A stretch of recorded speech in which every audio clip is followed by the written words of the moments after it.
What if we didn't guard our time with scarcity? What would that look like? What if we chose to pour into each other? Would I have more time to help, to do good to others? Not to get anything back in return, but just simply to love?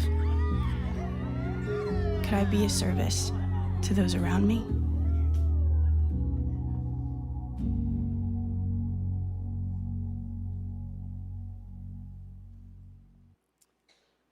I think there's something deep within us that wants to be great, right?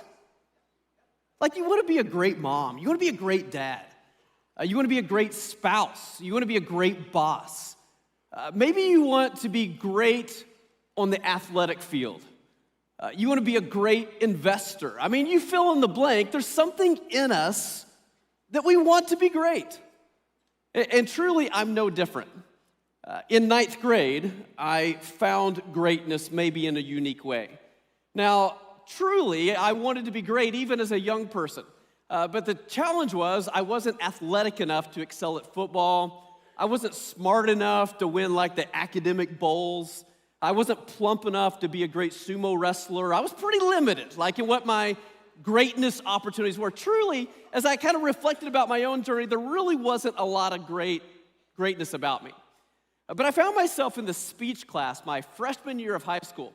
And I was just minding my own business, being a part of the speech class as a required class, as a part of my freshman experience, when the theater director, who I'd never met before in my life, makes a beeline to my desk and she says, "Have you ever thought about trying out for the one-act play?" Now, candidly, I didn't know what the one-act play was. Now, I learned a little bit later that the one-act play was this competition type of play that very few select people were chosen for. Our high school was known for excelling in the one-act play. It would travel around, compete in competitions, had done really well in years past. What I also didn't know at the time is no freshmen ever make the cast of the one-act play. It was a very exclusive group, but here I am, as a freshman, the theater director approaches me and says, "Have you ever thought about trying out for the one-act play?" I'm like, "I haven't until this moment." And she says, "I really think you should come and try out." Now, I thought, maybe she sees some greatness in me. Now, most freshmen don't even get this opportunity, but I showed up with my chest out a little bit to this audition. Now, truly, I had never auditioned for a play in my life. I didn't really know what I was doing. I showed up, they put a script in my hand, I read it, probably didn't even read it really well. I really thought that was going to be the end of my theater career before it ever really started. But the day came when they posted the cast for the one-act play. Maybe you remember something like this. Outside the auditorium doors, they tape a sheet of paper to the auditorium doors, list the name of the cast. And so I showed up really not suspecting much, but I showed up. Sure enough, at the bottom of the list, Shawn Williams had made the one-act play. I was the first freshman that had ever made the one-act play in my high school. Now, candidly, in the moment, I thought, "Shawn, you are the greatest. There's not another person as great as you." And then I showed up to the very first rehearsal to find out the part that I'm playing, and I was cast for the part of a 9-year-old boy. And then it occurred to me, I was not cast because of my amazing acting ability. I was cast because I was the only kid in the high school that still looked like a 9-year-old boy. And so maybe greatness wasn't all that I thought it would be. But I think there's still something in us, right? That you and I, we want to be great. We even talk about it in certain arenas. We talk about the GOAT. Means what? The greatest of, it's the greatest of all time. As we'll say, Simone Biles, she's the GOAT. We'll say like MJ. There's no debate about it. MJ is the GOAT, right? Now, whether you like him or not, Tom Brady, probably the GOAT. There's like 3 people who agree with me on that one. But right, we even debate about it. We talk about it, like who's really the greatest. And we talk about it on the athletic field, but we think about it in other realms too. And we think of, those who are great in the business world, or those who are great in the political realm, or those who are great in all kinds of different spheres. We almost have this infatuation with greatness because there's something inside of us that we want to be great. However, I would suggest that we often misunderstand greatness. And we're not alone in it. I actually think that was the experience of Jesus' earliest followers in the book of Matthew chapter 20. So if you got in your Bible, we're going to be in the book of Matthew chapter 20. We're going to get to a verse that might be somewhat familiar. If you don't have a Bible with you, you can look it up on the Bible app. You can also follow along with the words on the screen as well. But let me give you a little context of where we're at in Matthew chapter 20. Matthew chapter 20, Jesus is hanging out with disciples. It's 3 years into his ministry. So you think about all that they had done, all that they had seen, all that they had heard Jesus do and teach. They were a locked group of people. We're now 10 days away from the crucifixion of Jesus. They're literally on their way to Jerusalem where eventually he's going to be crucified. He tells them a little bit about that's his fate and that's where he's going. And so that's the context by which this scene plays out. Again, they have this aspiration for greatness, but I would also say they have a misunderstanding of what greatness is all about. So here we go, Matthew chapter 20. I'm going to underline a couple of words on the screen when you see them. When I get to the underlined words, just read those out loud with me. Give me a little bit of passion and gusto behind it. You good with that? Okay, so here we go. Matthew chapter 20, verse 20, it says this. It says, then the mother of Zebedee's sons, which happen to be James and John, just so you know. So the mother of James and John, they came to Jesus with her sons. She kneeled down, and she asked a favor of Jesus. What is it that you want, Jesus asked. She said, grant one of these two sons of mine may sit at your right and the other at your left in your kingdom. And so basically, here's what she's asking. She comes to Jesus and says, I see you as a person of power, of influence, of authority. Jesus, you're the true GOAT. They saw it, right?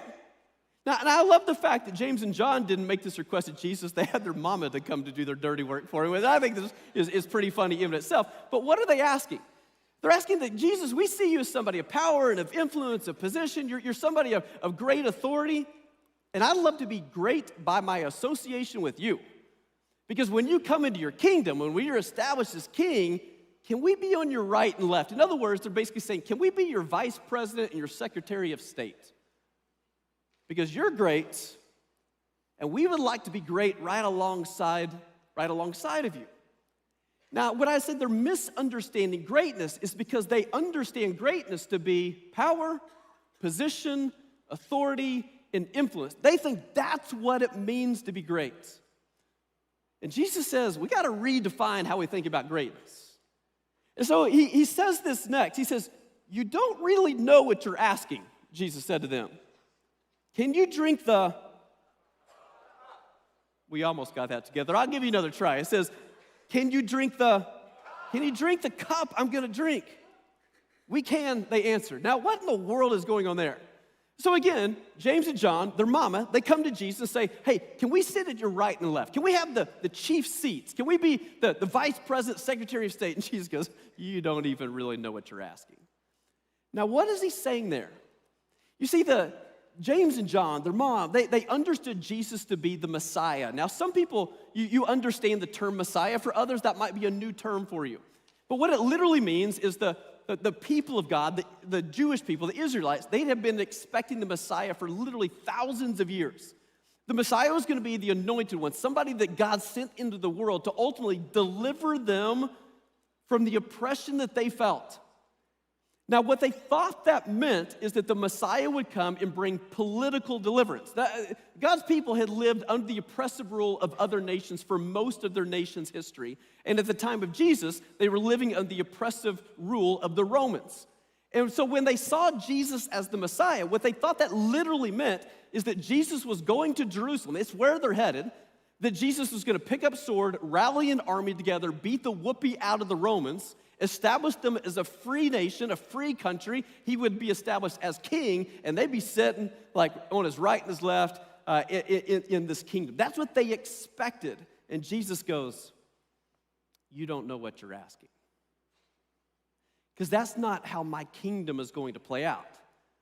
Jesus certainly was the anointed one, the Messiah that came into this world to bring deliverance, but it was not from the political hand of the Romans.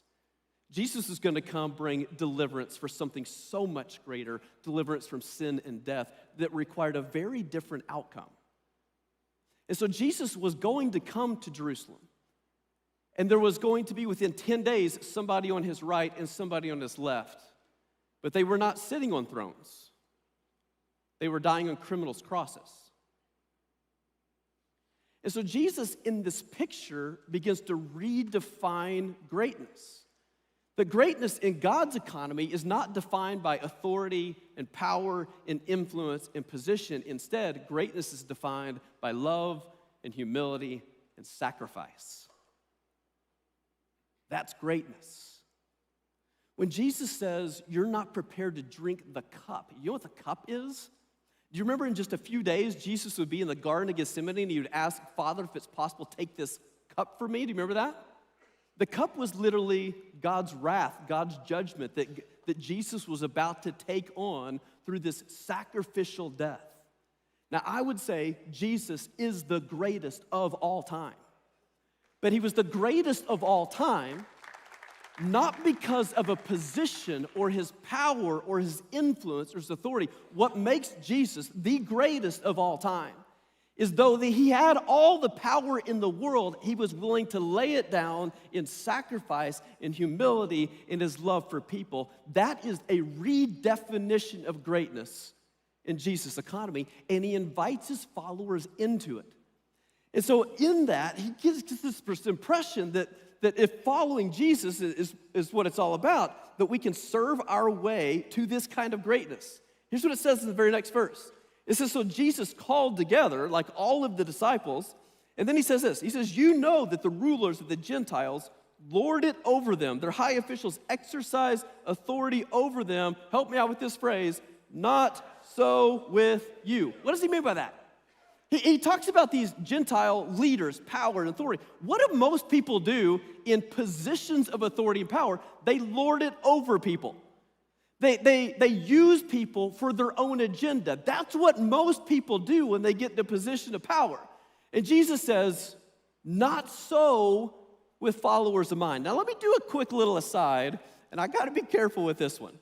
We are in an election cycle as a country. Now at Willow, just so you're aware, we will have people who will vote on both sides of the election. Our heart as a church is not to try to convince somebody how we vote, but to keep your heart connected to Jesus in the process. That's our only goal. Now, here's the truth in it. What happens sometimes in political cycles is Christians can believe if we just get the right person in the position in authority, then that's all, then we win. Like we got it all figured out. But I would argue it's not about getting a Christian in a position of authority, because it's all about what does somebody do when they have that authority. And do they steward that authority to serve everybody that they're entrusted with, or do they use that authority for their own sake and their own agenda, which is why the political cycles in our country become so troubling, because it's hard to find a candidate who's willing to take the power to serve the people instead of using the people for their own power. Do you see how that's backwards? And so let us not get caught up in the rhetoric of it all. I just need to remind us, historically speaking, I'm not talking about American history, I'm talking about like all of church history.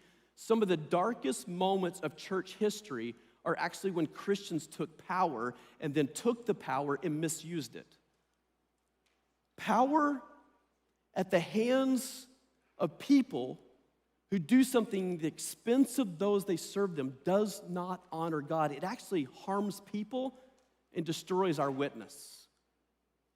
And so as we even think about these cycles, think about how do we keep our heart in alignment with the one that we serve, that we are not people who take a position and lord it over like all the other people in our culture do. He says, not so with you. We don't play that game.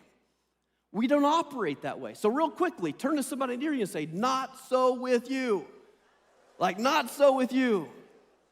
We will never be people who take a position of power at the expense of people. Instead, whatever power or authority or influence God has given us has always been for the sake of serving people. We serve our way to greatness. Now, there's two incredible implications if this is true.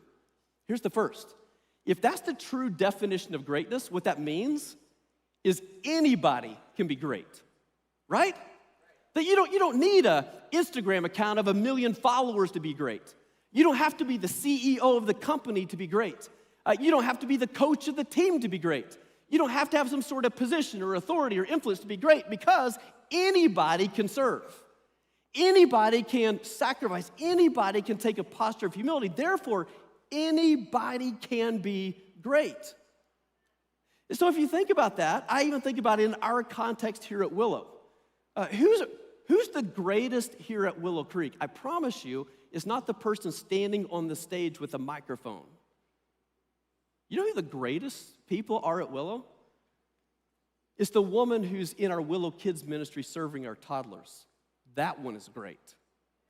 It's the one who pours their lives into the lives of young people and our students. That person's great. It's the person who's practiced hours and hours as a volunteer on their guitar in order to lead us in the presence of God through musical worship. It's the one who shows up here on a Wednesday night to serve our Willow friends, the community that has special needs. It's the one who comes and shows up and restocks the food store so that we can better serve those who are facing food insecurity. Those are the ones who are the greatest. It's not often the people are the ones that are seen. It's actually the ones that are unseen. Because greatness is not defined by position or power or authority. It's defined by love, humility, sacrifice, and service. Anybody can be great. Here's the second implication. The second implication is, if God does give you position or power or influence, what do you do with it? I would argue this: you must always steward it to serve those that God has entrusted you with. He gave you power not for yourself, but for the sake of leveraging that for everybody else. He gave you influence, not for yourself, but for the sake of lifting everybody else up. If you do have a position of power, because you're the CEO, you are the coach, you're the campus pastor, your number one job is to make sure that nobody outserves you. You become the chief servant of whatever it is that God has entrusted you with. Because it's actually in your service of others that makes you the greatest. That your job is to not have everybody serve you and your agenda. Your job is to make sure that you serve others in God's agenda. Don't ever get that backwards. Because that's what it looks like to be truly great. Because the Son of Man didn't come to be served, but to serve and to give his life away. That is the true definition of greatness. Now, if that's true, I want to give us some really practical handles to hold on to. Some thoughts that maybe we can put into action and put into play in our everyday lives. Here's the first. I would suggest that every single person has a role. Like, everybody's got a role. That God has uniquely wired you up in some way to serve others in a difference-making way. And I would say every single person has a role. Now, I would say around here at Willows, we think about, really what it looks like to serve and to serve really well. There's lots of ways to think about it. There's ways you can serve in Willow. There's also ways that we serve as Willow outside of these walls to be difference-making in all kinds of ways. There's all kinds of ways to serve. But let me just briefly talk about what it means to serve here at Willow. Now, I would admit this.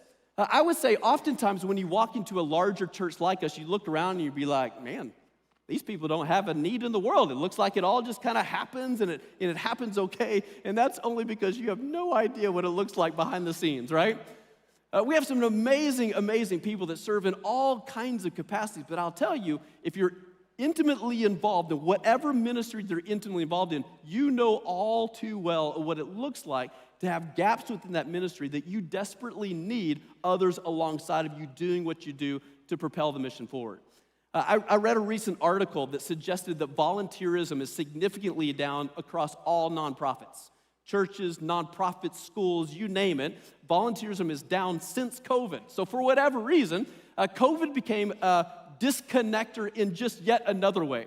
And so people who were serving prior to COVID, for whatever reason, haven't re-engaged in serving post-COVID. I don't fully understand why, but maybe some of you, that's been your experience. You were highly involved, you were highly connected, you were highly serving consistently, and then for whatever reason, haven't had the ability to re-engage since. I read in the same article that suggested that in the church world, about 34% of the people serve in some capacity. That means 66% of the people don't serve in any capacity. If you want to know how we're doing at Willow, it's almost that exact number. About 35% of our people serve in some capacity. And so you go, oh, well, we're pretty much national average. And that's true. We're pretty much national average. But God didn't call us to be average. I have no aspiration to be average. Average never changed the world. Average falls short of what God's best is. Average doesn't propel the mission forward in a powerful way. We are not called to be average. We're called to be our absolute best for the greatest God, serving His kingdom in whatever way imagined. Let's be a church that's well beyond average. Let's give our very best because God deserves our absolute best. I'd love to see a place that we don't have 35% of our people serving in some capacity. I'd love to see us have 70%, 80% serving in some capacity. I want to let you know that every single person has a role. And when you step into that role, you provide health to a ministry, you push the mission forward. God does amazing, amazing things through His people in that way. I heard another pastor say it this way. He said, extraordinary moves of God start with ordinary acts of obedience. Extraordinary movements of God start with ordinary acts of obedience, just taking a step and saying, I will be a servant in the way that Jesus is a servant. And so if you want to explore more of what it looks like to jump in and serve in some capacity, the easiest way to do, if you go to willowcreek.org/nextsteps, you're going to see a button that says join a team, and you will find dozens and dozens and dozens and dozens of opportunities. Some that will align with your gifts, your passion, the stuff that you love to do. And God wants to take your wiring and do it and use it in such a way that it makes a huge difference in the life of somebody else. So that's the first piece. Everybody's got a role. Here's the second piece. Every role matters. I say every role matters. And when I say every role matters, certainly what I mean by that is every role is a difference-making role, that not one role is more important than another role. It's not that the on-stage stuff is more important than the behind-the-scenes stuff. I would say every role matters to the mission, but I would also say this. Not only does it matter to the person that we are serving, I would say it also matters to the person who is doing the serving. That's what's fascinating about when you serve people. There's an impact that's made on somebody else's life, and I will tell you, it will make your own journey better as well. Dr. Caroline Leaf, she's a neuroscientist. She says this about serving. She said, serving others is one of the best ways to improve your mental health. I mean, think about that. In a world that we're struggling, we're battling our own mental health, she says serving others is one of the best ways to improve your mental health. Constantly thinking about your own issues, however, can cause damage in the brain. This is not surprising since we're created in the image of a loving God who came to earth as a servant. When we live out what God designed us to do, not only does it matter to somebody else, I would say it matters to you. It's almost like it is the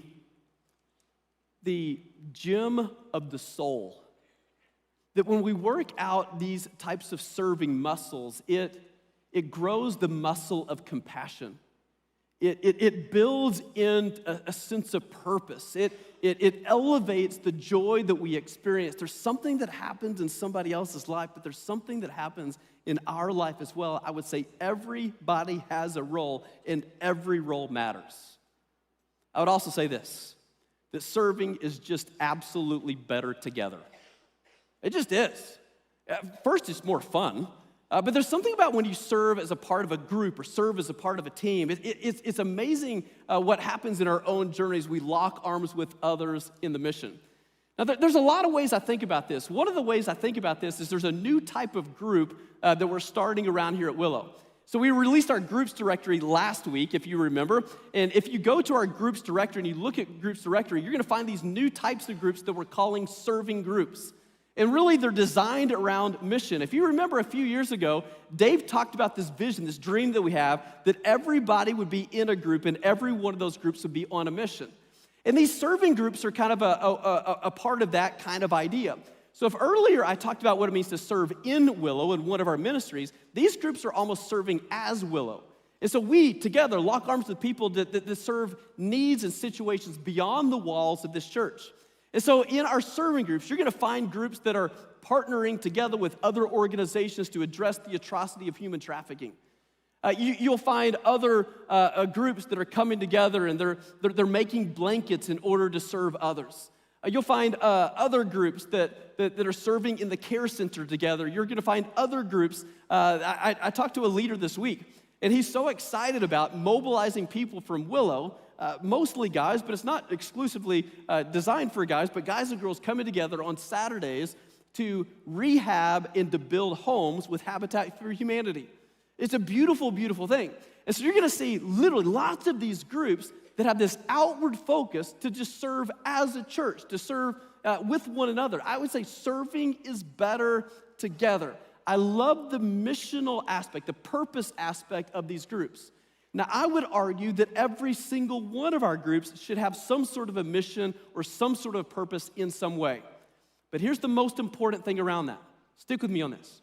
If you think about the benefit of a group, and the benefit of the group is people experiencing community, and the benefit of the group is that community making a difference in some ways. So if you talk about community and mission, here's the truth. If your focus is on community and community alone, oftentimes you'll miss mission. You'll never do it. But if your focus is on mission, on purpose in some capacity, and you're doing it together, you'll get community as well. And so I would encourage you to think about, if you're in a group setting, to figure out, like, what is the purpose or the missional opportunity beyond ourselves that can be difference-making in some way, whether it's a serving group or a Bible study group, whether it's a pickleball group or a young adult group, that all of our groups not only create a place of community, but also have an outward-focused piece in order for us to have some sort of mission or purpose beyond ourselves. It's those kind of groups that will have the most life. Now, let me challenge you one more step. Dave kind of dipped his toe in this water last week, and I'm going to double down on it, if that's all right. For some of us, we've been in small groups for a long time, which is awesome. And the thing about groups that have been together 7, 10, 15, 20 years is you're in a place you're like, I found my people. And I love that for you. I mean, truly I do. Because there's just nothing better than when you find you people and you have really deep and intimate community with one another. The people that you can call in the middle of the night if you have needs. The people who will respond to, I mean, there's nothing greater than deep community. And I love that you found that. However, if the ultimate group experience is turned inwardly, that we only focus primarily on the needs of those within us, I promise you, over time, that group will lose a little life. It will lose the missional side of the equation. Now, there's a lot of ways to turn the group outward. In other words, you can, as a group, go serve together even once a month. You can, as a group, you can open your group to those who don't have community, and you can open yourselves up to them because there's an outward piece of that. But if a group locks itself off and has an inward focus to it, you will come to be served, but not to serve. And that group will ultimately lose a little bit of the life that it was created to provide. I think about it this way. In the ancient world, even if you read through the Bible, you'll see two different bodies of water that are talked about a lot in the Bible. One is the Sea of Galilee. The other is the Dead Sea. They're actually connected by the Jordan River. Now, what's fascinating about the Sea of Galilee, every story you can think about in the Bible that has the abundance of fish and life and all that kind of stuff, the stories are all about the Sea of Galilee. So you think about the miraculous, the catch, when Jesus says, throw your nets on the other side, and they haul in all of these fish. That's all Sea of Galilee. The Dead Sea, there are no fish. Why? Because it's the Dead Sea. There's nothing living there. Like, nothing lives in the Dead Sea. And so it's fascinating. You have these two bodies of water that aren't that far apart geographically, connected by the same body of water. How come one has so much life and the other one is dead as a doornail? Can I tell you why? The Dead Sea has 5 different sources pouring into it, but not a single source flowing out of it. The Sea of Galilee has sources pouring into it, but also a lot pouring out of it. The only way to have sustained life for any amount of time is that it can't stop with you. It has to go through you. It has to. If it stops with you, if the mission stops with you, you'll be in a place just like, I have come to be served. And the phrase stops there. In order to say the Son of Man didn't come to be served, he came to serve and give his life as a ransom for many. In other words, the mission can't stop with us. It must flow through us. So as you think about your group, whatever group capacity you're in, I love that you found your people. But make sure that as you find your people, it's never just us and not the rest of us. It's us for the sake of all of us. Turn your group toward mission. For the Son of Man did not come to be served, but to serve and to give his life as a ransom for many. May you and I be people who don't show up to anything to be served, but we show up to serve, to give our life away for the sake of many. Let's pray together. Father God, we love you. We say thank you for the opportunity you give us to live, to serve, to do it together in a way that gives us life. And so, Father, I'm grateful for the opportunity that you give us in community, but Father, I ask that you continue to call us to your mission beyond ourselves. Whether you're calling us to serve in a ministry in Willow, whether you're calling us to serve as Willow, God, however you desire to call us to serve, would we be a people who are willing to take a step toward you and toward your mission in a life-changing way? Father, thanks for being a God who didn't define greatness as one of power and might and strength and influence, but defined greatness through love and humility and service. Jesus, thank you for being the example that we emulate with our lives. We pray that in your name. Amen.